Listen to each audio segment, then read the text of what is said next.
কোথা থেকে রেখেছিলাম মনে আছে না? মাশাআল্লাহ। তাহলে রাখিছিলাম বিশ্ব নবী মুহাম্মদ সাল্লাল্লাহু আলাইহি ওয়াসাল্লামের জন্ম থেকে নাকি? মা আমিনা রাদিয়াল্লাহু তাআলা আনহার ঘরে বাপজি রাসূলুল্লাহ রবিউল আউয়াল মাসে শুবে সাদেকের সময় নাড়ি কাটা অবস্থায় এবং খতনা অবস্থায় তিনি জন্ম নিলেন। বলুন আলহামদুলিল্লাহ।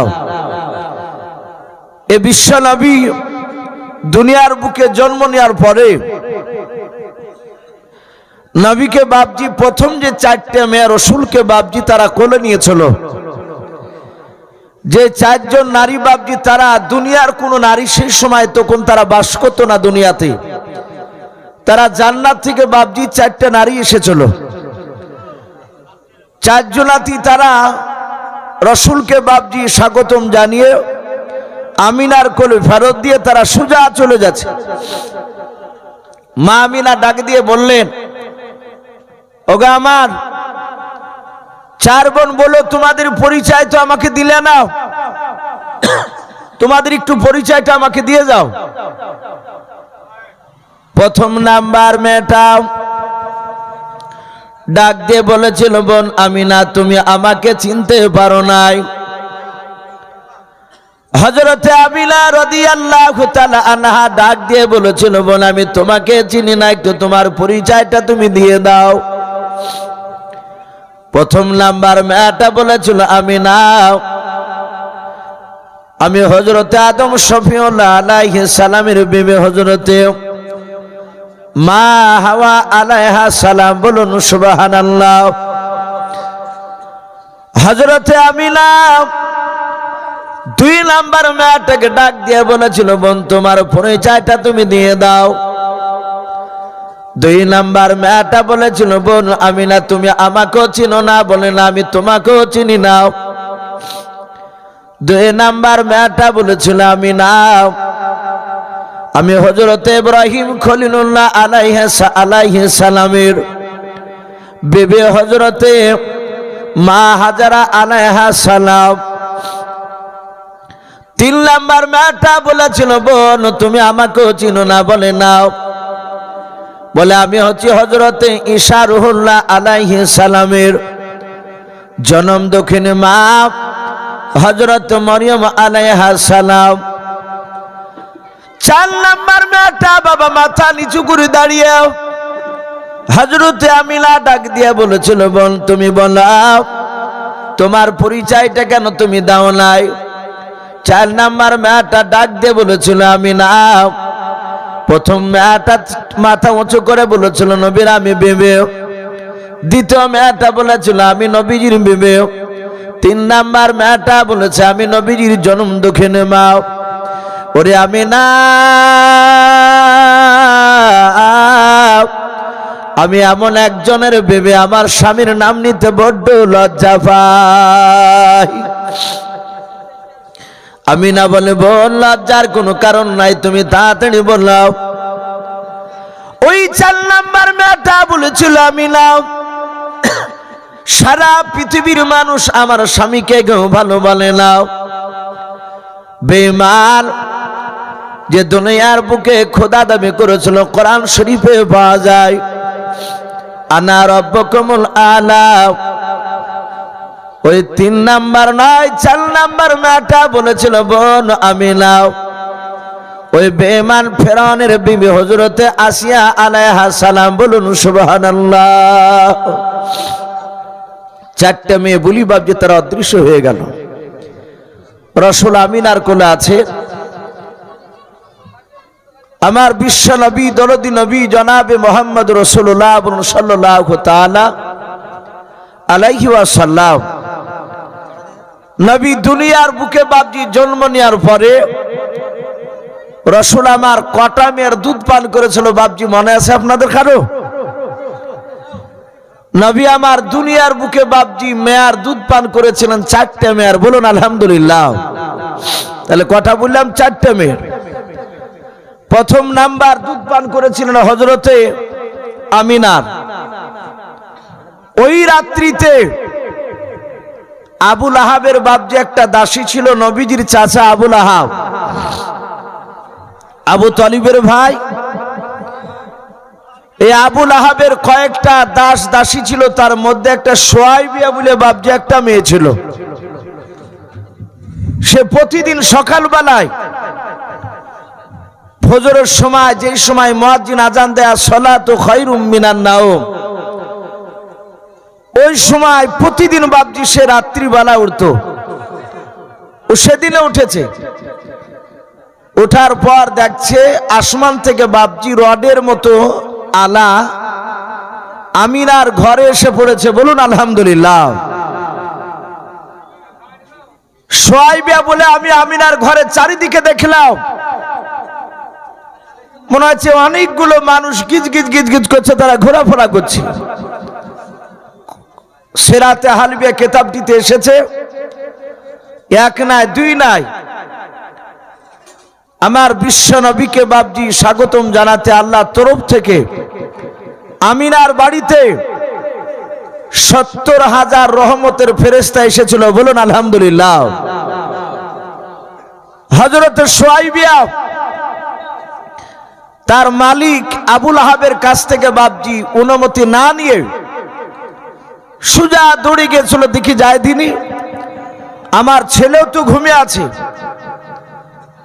আমার ছেলেকে ডাকবো না, আমি যাই। ছেলে এবং আমার মালিক ঘুম থেকে ওঠার আগে আমি আমিনার বাড়ি থেকে খোঁজটা নিয়ে চলে আসবে। এত মানুষ কেন?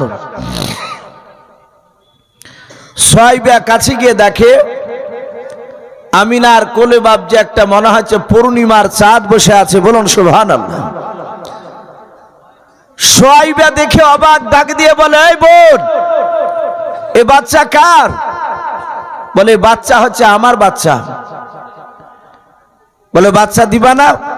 আমি একটু কোলে নিব। কোলে নেওয়ার পরে সোয়াইবিয়া চিন্তা করছে, ছেলে বড় হওয়ার পর লোকেরা ছেলের চেহারার প্রশংসা করবে, লোকেরা প্রশংসা করবে, আর ওই সময় আমি মাথাটা উঁচু করে বলবো আজকে যদি বাচ্চাটাকে আমি দুধ পান করাতে পারি। তাই সোয়াইবিয়া বললে, আমি না কিছু যদি মনে না করো, তোমার এই বাচ্চাটাকে একটু আমার স্তন মুখ লেগে আমার দুধ খাওয়াতে দিবা? বলে অসুবিধা নাই, খাওয়াও। সোয়াইবিয়া রসুলকে কোলে নিয়ে বাপজি দুধ পান করালেন। দুটো হলো। 3 নাম্বার, ওখানে আব্দুল্লাহর একটা বোন ছিল, তার নাম ছিল উম্মে আইমন। উম্মে আইমন দেখলো একটা পাশের বাড়ি আবুল আহাবের দাসী এসে দুধ পান করালো, আর আমি আমার ভাই আব্দুল্লাহ যেই দিনে আমিনাকে বিয়ে করে নিয়ে বাড়ি চলে এসেছে, তারপর থেকে তো আমি আমিনার খুব কাছের বান্ধবী। আমারও তো একটা পেটে বাচ্চা ছিল, আমি জন্ম দিয়েছি, ছেলে আমার দুধ খায়। সোয়াইবিয়া যদি দুধ খাওয়ায়, তাহলে আমি আমিনার ছেলেকে আমিও দুধ পান করাবো। সোয়াইবিয়া নয়, উম্মে আইমন রসুলের মার কাছ থেকে অনুমতি নিয়ে উনিও বাপজি দুধ পান করালেন। 3 টাইমে দুধ খেলো নবী আমার। বলুন আলহামদুলিল্লাহ। 4 নাম্বার আসছে, আমার বিশ্ব নবী জনাবে মোহাম্মদ রাসূলুল্লাহ সাল্লাল্লাহু তাআলা আলাইহি ওয়াসাল্লাম, নবীজি আমিনার কোলে আছেন। রাত্রি বাপজি পার হয়ে গেল। কিতাবে এসেছে মাকামে নবুয়াত বলে একটি কিতাব, ওই সময় মক্কা নগরে বাচ্চা ছেলে থাকলে বাপজি বাতাস একটা দূষিত বাতাস বইতো, লোহ বাতাস। লাম ওয়াও হা, লোহ শব্দের অর্থ হচ্ছে বাপজি দূষিত। মক্কার বাচ্চারা জন্ম নেওয়ার পর মার কাছে ওই মক্কা নগরে 2 মাস কোন বাচ্চা থাকলে তার শরীরে অটোমেটিক বাপজি ফুসা হতো। ওই ফুসাটা আস্তে আস্তে গেলে গিয়ে পচা লেগে বাচ্চা মারা যেত। কয়েকটা বাচ্চা অলরেডি মারা গিয়েছিল। তাই মক্কার মোড়লেরা তারা মিটিং করেছিল, ভাই আজ বাচ্চা মক্কা নগরে আজ থেকে যত বাচ্চা জন্ম নিবে, এসব বাচ্চা আমরা মক্কা নগরে রাখবো না। মক্কা নগরের দায় মারা নয়, যারা জন্ম দিবে এইসব বাচ্চাদেরকে মক্কার বাইরকার দায় মারা তারা নিয়ে যাবে।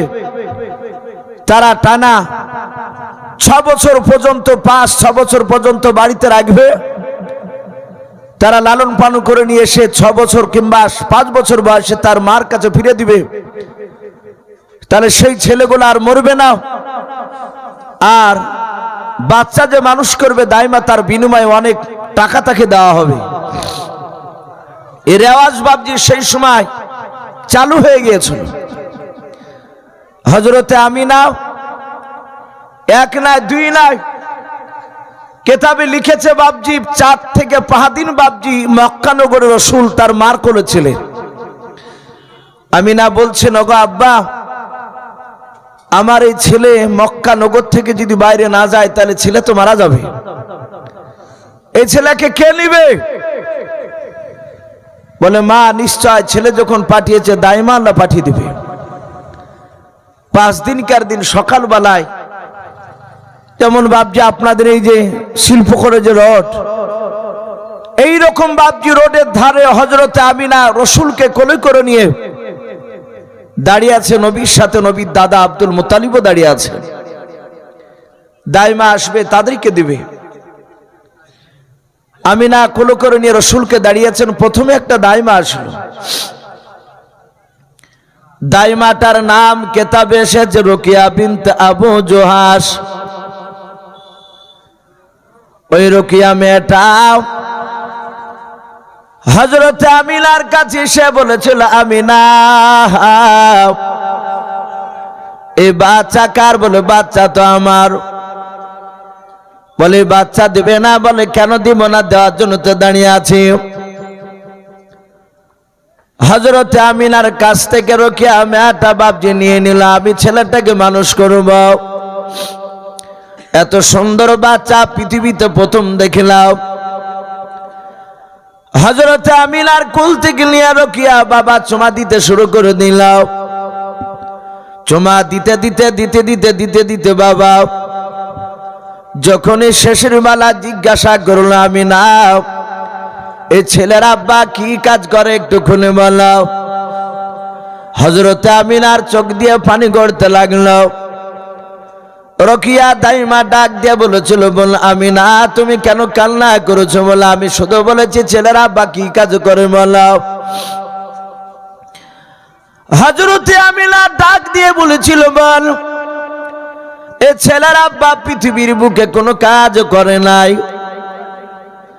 বলে, ছেলের আব্বা কাজ করে না? বলে, না রে বল, ছেলের আব্বা পৃথিবীর বুকে বেঁচে নাই। এ ছেলে যখন আমার পেটে 1 নয় 2 নয় 6 মাসের যখন বাচ্চা ছিল, এই ছেলের আব্বা সিরিয়ায় ব্যবসা করতে গিয়ে আর পৃথিবীর বুকে বেঁচে আসে নাই, ওখানেই মারা গিয়েছে মাকামে আবওয়ায়।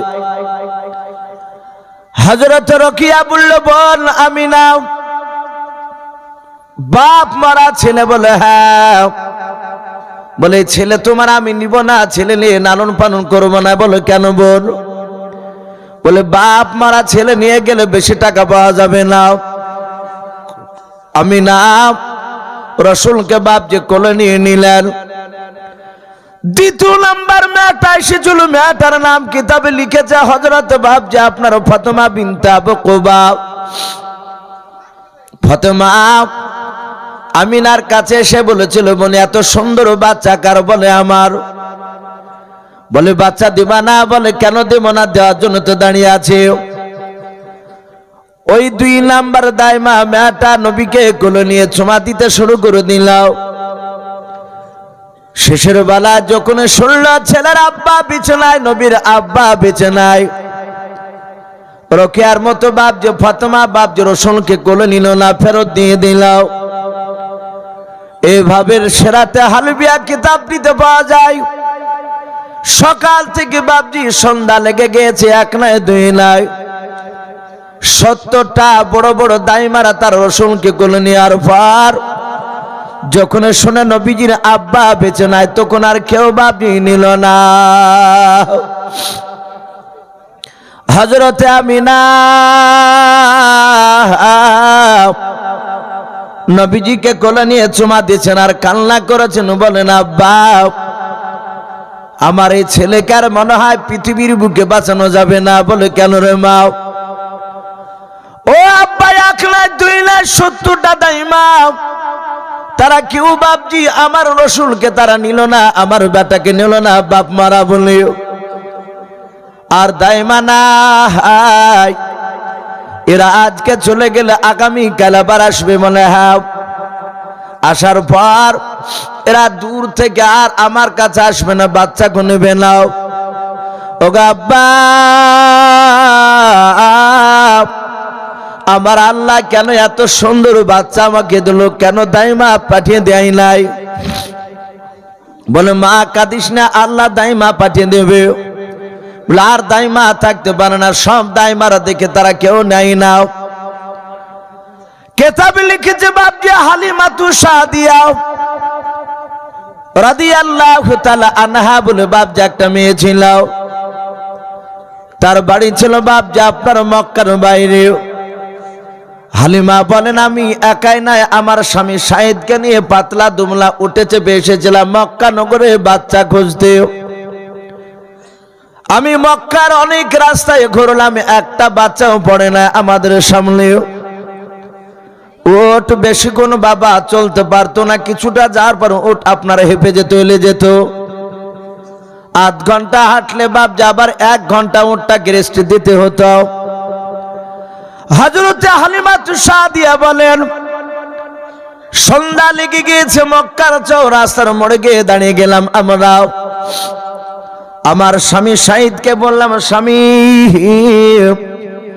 সকাল থেকে খুঁজলাম সন্ধ্যা পর্যন্ত একটা বাচ্চাও সামনে পড়ে নাই, আর আধ ঘন্টা মতন ঘুরে আমরা বাড়ির দিকে রওনা নেব।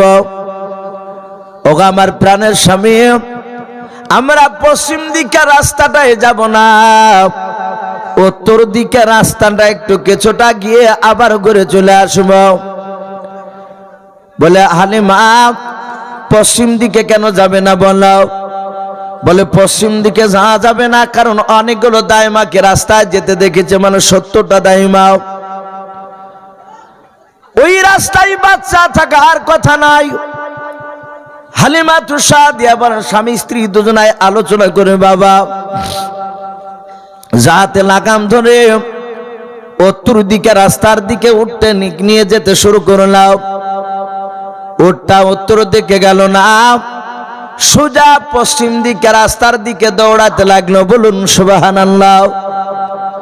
হালিমা বলে স্বামী গো, উটের লাগাম ধরে আপনি কে টানেন নাই? বলে টানি। এই পশ্চিম দিকে উট কেন দৌড়ায়? বলে না না, আমিও তো বুঝতে পারি না, পশ্চিম দিকে যাবো না, উটের এত শক্তি হলো কেন বলো? হালিমা বলেন শাহিদ বলে আমরা শক্তি ব্যয় করে উটকে ধরতে পারলাম না, রুখতে পারলাম না। উট বাবা চিচি করে আপনার বলতেছে উটের ভাষায়, কিন্তু এরা কেউ বুঝতে পারে নাই। উট বলতে লেগেছে ওরে আল্লাহর বান্দা বান্দিরা, পশ্চিম দিকে রাস্তায় সারা পৃথিবীর দরদি নবী দাঁড়িয়ে আছেন, জোরে বলুন সুবহানাল্লাহ। কিন্তু বাবা এরা কেউ বুঝতে পারে নাই। উট বাপ জাপনা দৌড়াতে লাগলো। হালিমাতু সাদিয়া বলেন দেখলাম উটটা দৌড়ে গিয়ে আমার আমিনা যেখানে দাঁড়িয়ে আছে, আমিনার পাশে আব্দুল মুত্তালিব দাঁড়িয়ে আছে। ওই জায়গায় যাওয়ার পর উটটা বাবা মাথা নিচু করে উটটা রসুলকে বাপ যে সালাম জানালেন। বলুন সুবহানাল্লাহ। অবলা উট রসুলকে চিনে না? রসুলকে চিনে। আমার বিশ্ব নবী বাপজি 40 বছর বয়সে নবুয়তটা প্রাপ্ত হয়েছিল, নবুয়ত প্রকাশ হয়েছিল 40 বছর বয়সে। কিন্তু 40 বছর আগেও তিনি রসুল ছিলেন। বলুন আলহামদুলিল্লাহ। মানুষেরা জানতো না। কিন্তু আবুলারা জঙ্গলে বাঘ গাছ গোছালি তারা সবাই রাসূলুল্লাহকে বাপজি তারা চিনত এবং কথা বলতো। বলুন সুবহানাল্লাহ। মিরকাত বলে বাপজি একটি কিতাব, মান্তিকের কিতাব, আরবিতে বাপজি মান্তিক বলে। ওই বইটা কি বাপজি বাংলাতে দর্শন বলে, আবার ইংরেজিতে ওটা কি ফিলোসফি বলে, তর্ক বিতর্কর বাপজি কিতাব। মিরকাত বলে বইটার প্রথমই বাবজি মতনে লেখা আছে, আল্লাহ রসুল বলছেন আমি তখনও নবী রসুল ছিলাম যখন আদম আলাইহিস সালাম পানি এবং মাটির সাথে মিশ্রিত অবস্থায় ছিলেন, অর্থাৎ কাদা। তখন আমি নবী রসুল ছিলাম, বলুন আলহামদুলিল্লাহ। তো উট বাবজি রসুলুল্লাহকে বাবজি চিনতে পেরেছে ইনি আখিরি জামানার রসুল সাল্লাল্লাহু তাআলা আলাইহি ওয়াসাল্লাম। কোরআন শরীফ থাকলে একটু সামনের দিকে রাখেন, ওটা যেন ওটা সামনে থাকে।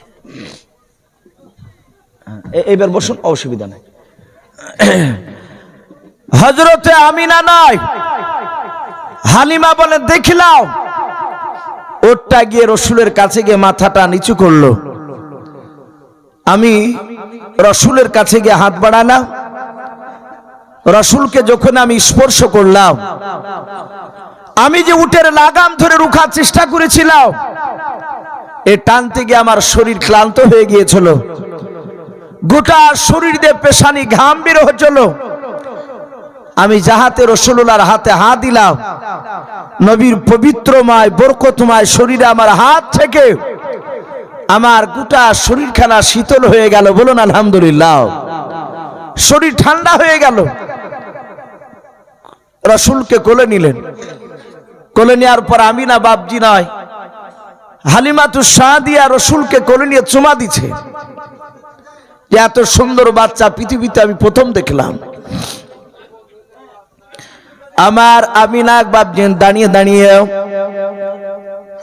হালিমাতুস সাদিয়ার চুমা দেওয়া দেখে কান্না করতে লাগলেন। দুই চোখের কোনা দিয়ে ঝরঝর করে পানি ঝরে যায়।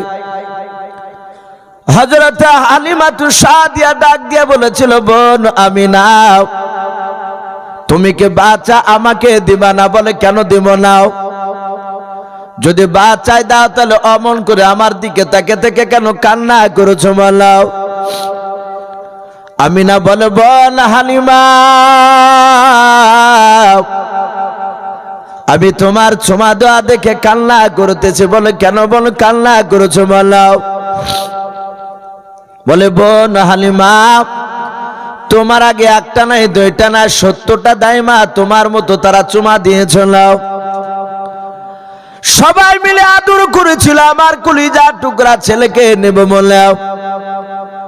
শেষের বেলায় যখন তারা শুনতে পেয়েছে আমার ছেলের আব্বা পৃথিবীর বুকে বেঁচে নাই, ওরে হালিমা,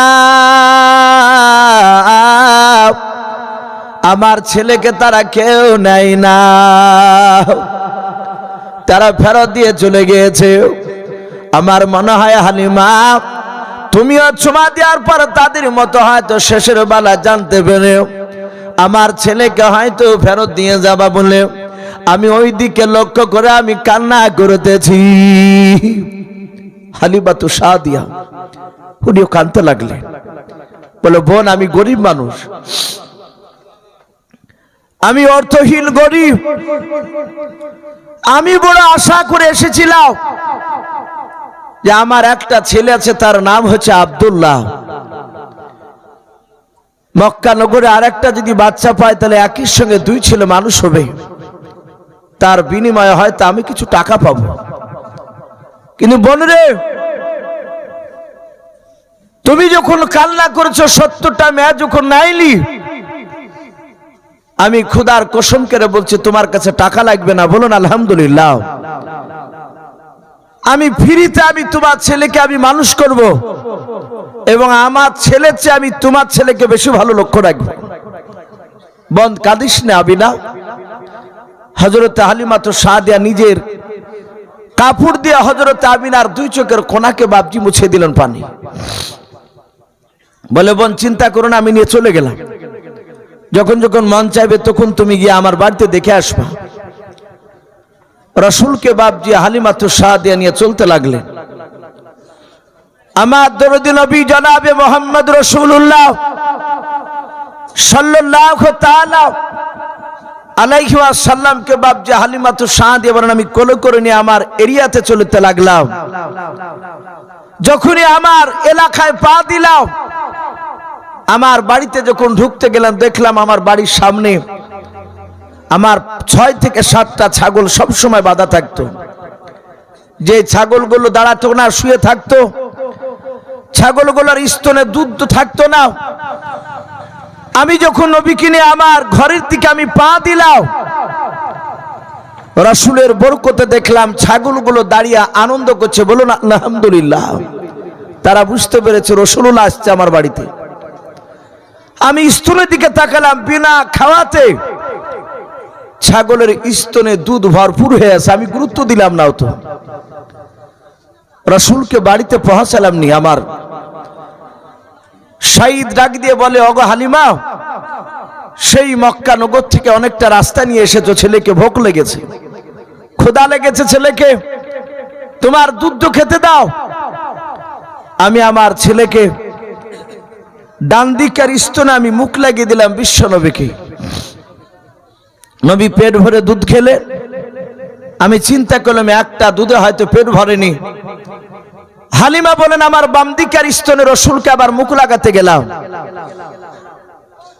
হালিমা বলেন, খোদার কসম করে বলো, শুধু সেই দিনে নয়, যতদিন আমার দুধ পান করেছে মুহাম্মদ সাল্লাল্লাহু আলাইহি ওয়াসাল্লাম, ততদিন ডান দিকের স্তন ছাড়া বাম দিকের স্তনে মুখ লেগে দুধ পান করা নাই। বলুন সুবহানাল্লাহ। রাসূলকে ছোট থেকে আল্লাহ জানিয়ে দিয়েছিলেন, হে রাসূল, হে হাবিব, তোমার 2টা স্তনের দুধ তোমার খাওয়া যাবে না। তুমি যে মার দুধ পান করছো তার আরেকটা নিজের সন্তান রয়েছে। তুমি একটা খাবা, তোমার ভাই আরেকটা খাবে। হালিমাতুস সাদিয়া বলেন, তখন থেকে আমি বুঝতে পেরেছি যে বাড়িতে বরকত শুরু হয়েছে। এই ছেলেটা কোনো দামি বাচ্চা হবে। আমার বিশ্বনবী রাহমাতুল লিল আলামিন হালিমার বাড়িতে বাপজি 1 2 3 4 করে করে কিতাবে লিখেছে বাপজি 4 বছর হয়েছে রাসূলের বয়স। 4 বছর বয়সে আমার বিশ্বনবী প্রতিদিন শুয়ে থাকে। বেশ একটু বুদ্ধি হয়েছে, বড় হয়েছে। নবীজি বলেন, আমি দেখি সকালবেলায় আমার দুধ ভাই যে আব্দুল্লাহ, হালিমার যে নিজের একটা সন্তান ছিল, একই সমবয়স্ক, আমরা একই মায়ের দুধ খেয়ে আমরা 2 ভাই বড় হয়েছি। সারা দিন ভাইকে দেখতে পাওয়া যায় না। রাত্রিবেলায় খাওয়া দাওয়া করে ওই আব্দুল্লাহ রাসূলের গলা ধরে বাপজি ঘুমিয়ে থাকে। গভীর রাত্রিবেলা ডাক দিয়ে বলেছিল, নবী, ওগো ভাই আব্দুল্লাহ, সারা দিন তোমাকে দেখতে পাওয়া যায় না, রাত্রিবেলা তুমি আমার গলা ছাড়ো না, গলা ধরে শুয়ে থাকো, কোথায় যাও? হালিমাতুস সাদিয়া ছেলে আব্দুল্লাহ কাঁদছেন আর বলছেন, ভাই, আমরা গরিব মানুষ, আমার মা আমাকে ছাগল চড়াতে দেয় মক্কার অনেকগুলো ছেলেদের সাথে নয়, আমার এলাকায় যে বন্ধু আছে সেসব ছেলেদের সাথে ধরে দেয়, তাদের সাথে আমি ছাগল চড়াতে যাই, সারাদিন মাঠে থাকি। রাসূল বললেন, তুমি যাবার আমি যাব না? তুমি যদি ছাগল চড়াতে পারো আমি কেন পারবো না?